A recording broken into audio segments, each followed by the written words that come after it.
Salve, salve, galerinha, salve, salve, meu povo, para mais um vídeo de resoluções de questão. Em ocasião, vamos resolver a questão de número 73 da prova do Enem de 2023 do Caderno Azul. Para quem está chegando agora e não conhece o canal, esse é o canal Mais História com o professor Paulo Teles, que é essa pessoa que vos fala. Pois é, e aqui nesse canal, além de fazermos debates e discussões sobre várias temáticas que acontecem nas ciências humanas e também no nosso dia a dia, também resolvemos sim questões de vestibulares, trazemos para vocês técnicas, mecanismos, métodos e estratégias para você aprimorar a sua performance. Se já conhecia, está inscrito no canal. Se não conhecia e chegou aqui agora, se inscreve no canal, ajuda a gente a crescer, dá a sua curtida que vai nos ajudar muito. E se você puder, quiser contribuir, né, é só acessar o QR Code que está disponível no canal para nos ajudar com qualquer auxílio que nos possa melhor remunerar a nossa equipe, aprimorar os nossos materiais e, é claro, fornecer cada vez mais conteúdos de qualidade para vocês. Bom, sem mais enrolações, vamos trabalhar com a questão aqui. Questão 73 é uma questão bem básica. Ele traz aqui um texto padrão, tá?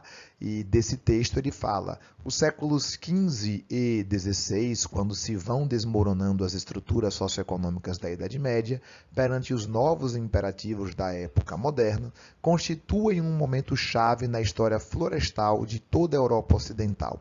Abre-se genericamente um longo período de crise florestal que se manifesta com acuidade nos países onde mais se desenvolvem as atividades industriais e comerciais.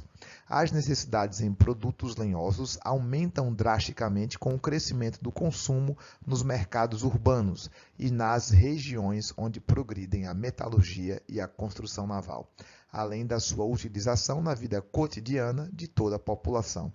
E aí você já segue, né, para a pergunta, onde tem lá qual acontecimento do período contribuiu diretamente para o agravamento da situação descrita.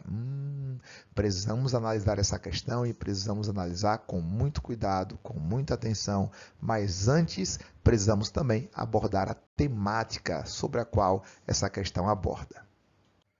Bom, um dos aspectos que é mencionado no texto e que nós vamos falar, né, daqui a pouco é sobre os usos e os abusos cometidos sobre a floresta, né, os materiais lenhosos, como ele começa mencionando lá no texto.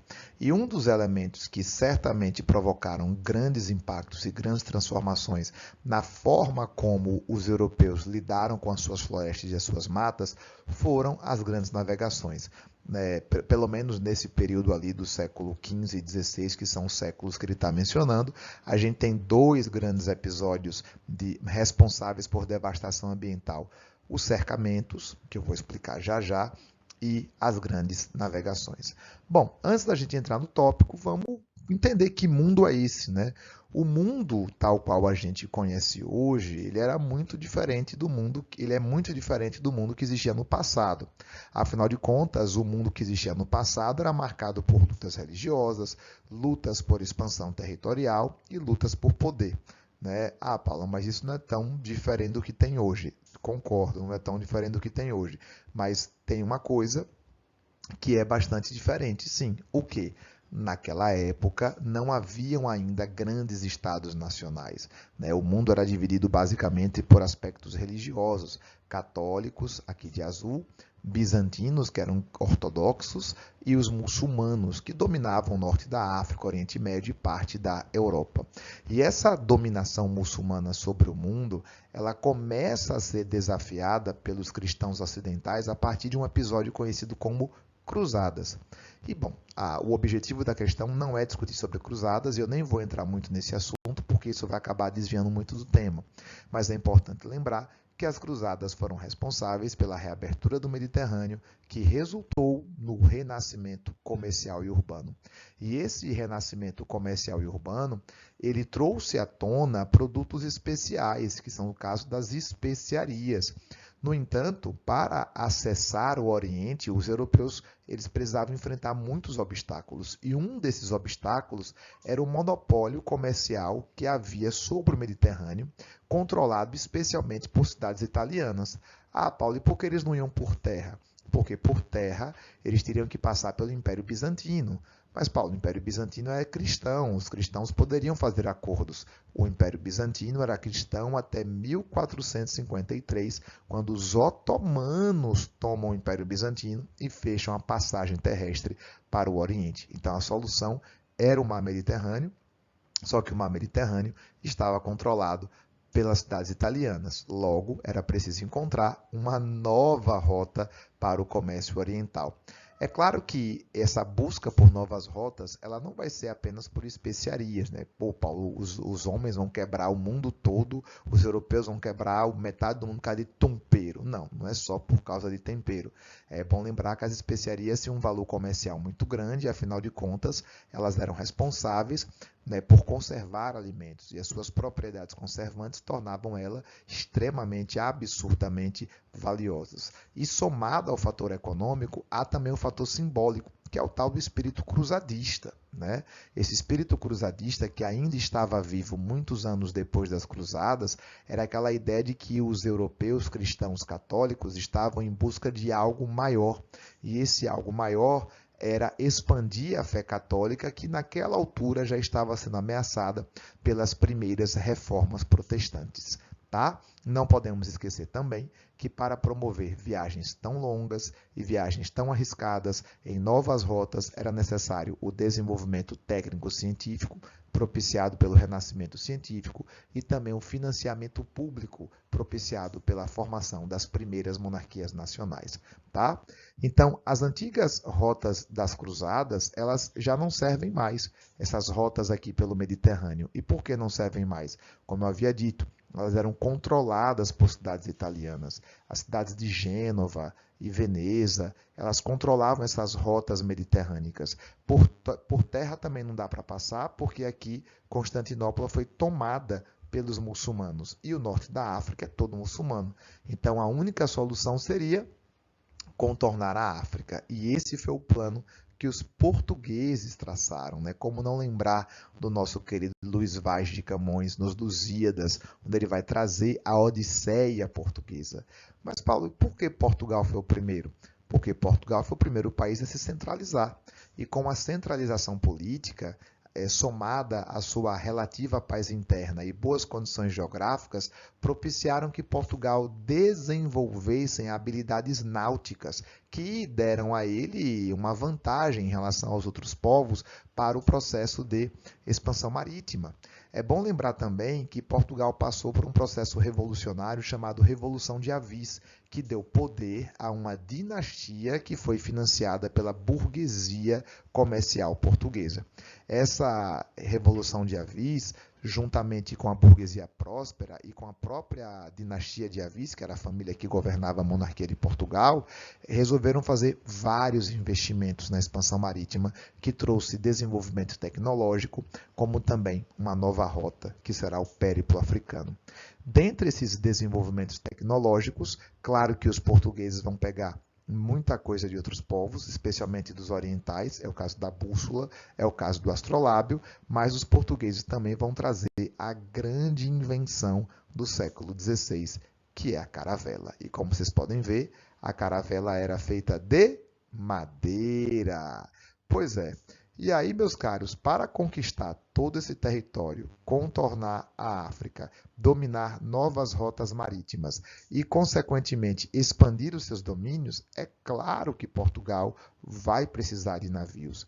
E essa demanda por navios, que traz uma nova tônica do comércio global, vai fazer com que esses indivíduos comecem a destruir as florestas das suas regiões. E aí nós teremos vários e vários desmatamentos, destruição ambiental. Paulo, mas você falou que além da expansão marítima também teve um outro episódio, os cercamentos. Sim, só que os cercamentos aconteceram principalmente na Inglaterra. E o que foi isso? De maneira bem rápida, é bom lembrar que o feudo era dividido em 3 partes. manso senhorial, manso servil e manso comunal. Manso senhorial, as terras que os senhores feudais ocupam. Manso servil, as terras que os servos ocupam. E o manso comunal, Paulo, são as terras que os comunistas ocupam? Não, não, tá? O manso comunal são as terras comuns a todos os povos que habitam aquela região. Bosques, florestas. Tá, e o que aconteceu? O que aconteceu é que a demanda por tecidos aumentou e os senhores feudais, principalmente a nobreza aborguesada, começa a criar mais ovelhas. E para criar mais ovelhas, eles precisavam de mais pastos. Eles vão acabar adentrando aos bosques e desmatando as florestas e cercando as terras comuns para a utilização e, consequentemente, para a criação de ovelhas, o que vai gerar um êxodo rural e desencadeará na Revolução Industrial na Inglaterra. Bom, vamos para a questão, novamente. Vamos lá, vamos avaliar essa questãozinha. Em geral, quando a gente vai abordar uma questão, não basta apenas conteúdo. E a gente sabe que a prova do Enem é composta por conteúdo e estratégia. Eu costumo dizer para os meus alunos que a prova do Enem ela é conteudista, mas não é conceitual. Ela vai lhe dar um documento, ela vai lhe dar um texto, ela vai lhe dar uma análise e ela quer que você utilize o seu treinamento, a sua preparação, o seu treinamento e a sua preparação para aplicar naquela questão as competências e habilidades devidas. Por exemplo, essa questão é uma questão de competência 3, a atuação das instituições sociais. A gente está falando aqui da atuação dos estados nacionais que foram responsáveis pela devastação de florestas, gerando, é claro, processos e transformações econômicas, conflitos, entre outras coisas. Mas o que é que falta ao aluno aqui em termos de estratégia? Ele pega a questão, ele quer ir para o texto. Não vai não, cara. Você não vai direto para o texto. Por quê? O que é que adianta você procurar no texto aquilo que você nem sabe o que tem que encontrar? Começa pelo comando.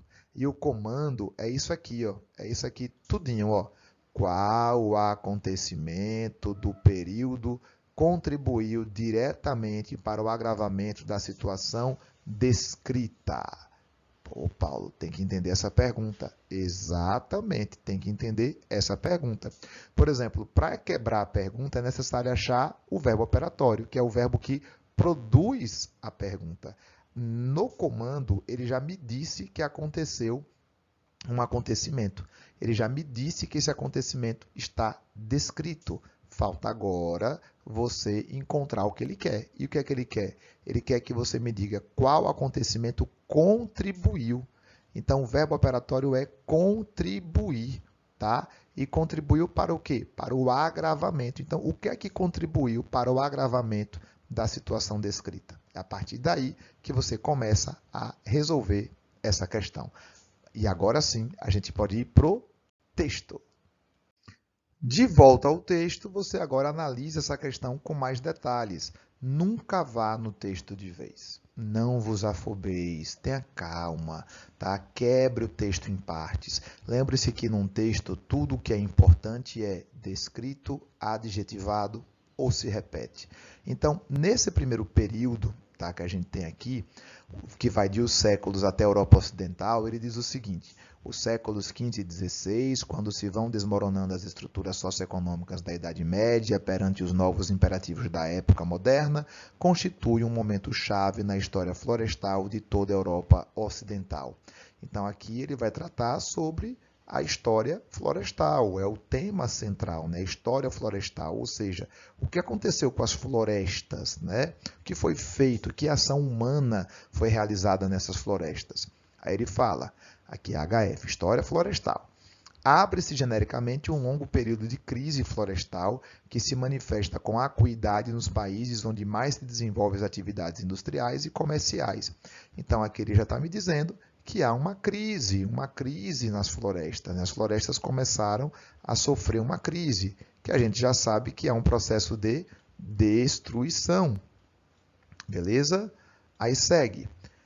As necessidades por produtos lenhosos aumentam drasticamente com o crescimento do consumo nos mercados urbanos, renascimento urbano, e nas regiões onde progride a metalurgia e a construção naval.